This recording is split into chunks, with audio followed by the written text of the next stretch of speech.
All right, welcome. This is 6 Minute Sundays. 6 Minute Sundays means that I have 6 minutes to talk about a certain subject and get out all the information about that subject. So let's start the timer, and 3, 2, 1, boom, I got 6 minutes. As you can tell by the title of this video, we're going to talk about how to get better miles per gallon. I follow these 4 steps that I have right here. It's below me on a sheet so I can cover each one individually. These 4 steps, 2 of them cost money, and then the other ones actually don't cost money. This is something that you can just change your driving habits and you can become accustomed to driving a new way, which is going to benefit your miles per gallon. If this doesn't change your miles per gallon, please go in the comments and roast me for it. I'll be glad to take all the blame. But if this does change your miles per gallon, please just drop a comment saying that maybe you did see an improvement by following these steps. First, we're going to talk about maintenance. How well are you taking care of your car? There's a lot that goes into cars. There's a lot of moving parts, but there's specifically 4 of them, maybe 5, that actually really impact your miles per gallon. First, we have spark plugs. Spark plugs are the #1 thing that I've noticed that really degrade miles per gallon.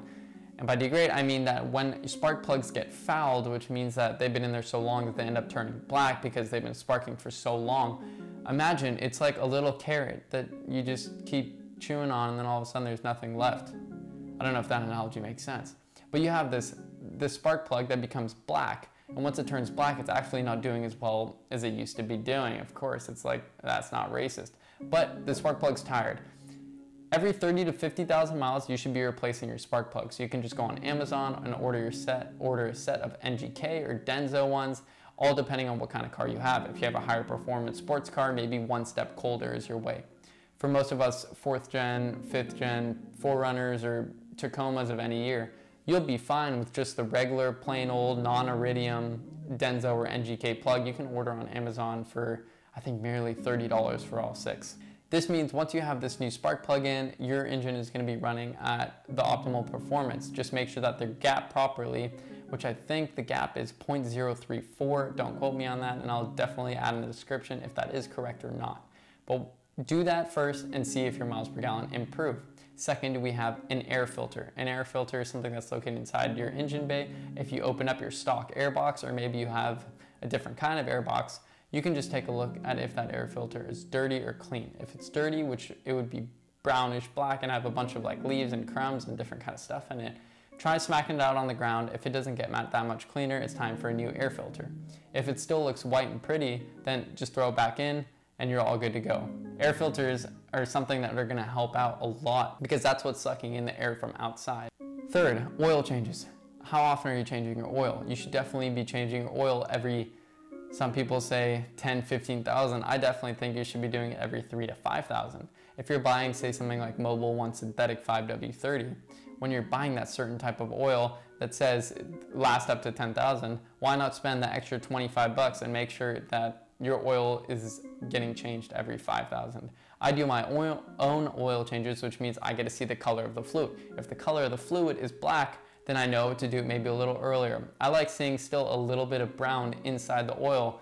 That means that, oh, I could have gone a little longer, but I changed it on time. Every 5,000 is a great time to be changing your oil. Also use stock oil filters.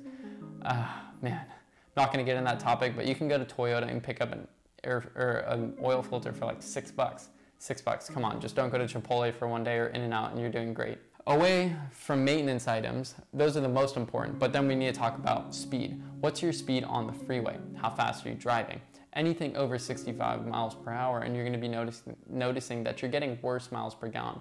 Stick to 65, try and see if that helps your miles per gallon. A lot of the people are doing 70, 75, even 80 miles per gallon. They're asking why they're getting such terrible miles per gallon. I might have said miles per gallon twice.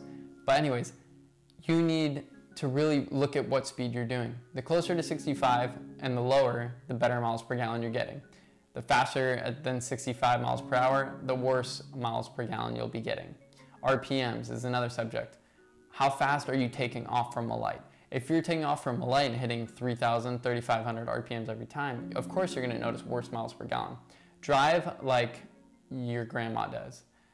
Try and stay under 2,000 RPMs. I play a game called Don't Pass 2K. It's a terrible game. Everybody hates me because I drive like that. but that's how I get such great miles per gallon, is that I'm driving slow. This is free to do. Just change your driving style habit and enjoy the ride instead of rushing there.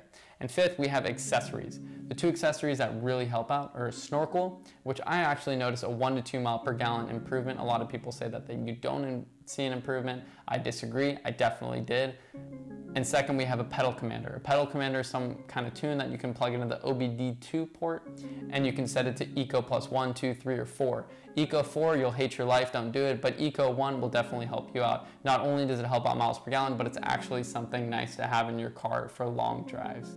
And that's it. That's 6 minutes on how to get better miles per gallon. If you have any comments, leave them below, and I'll be glad to answer them. If you have any questions, do the same. If you like these kind of videos, please let me know in the description. I'm tired. This is like my 10th take, even though I said after 3 I would stop doing them. Anyways, thank you for watching. Hit subscribe if you're interested and you want to see more videos. Hit like if you enjoyed the video, and please have a great rest of your day. See you guys next week.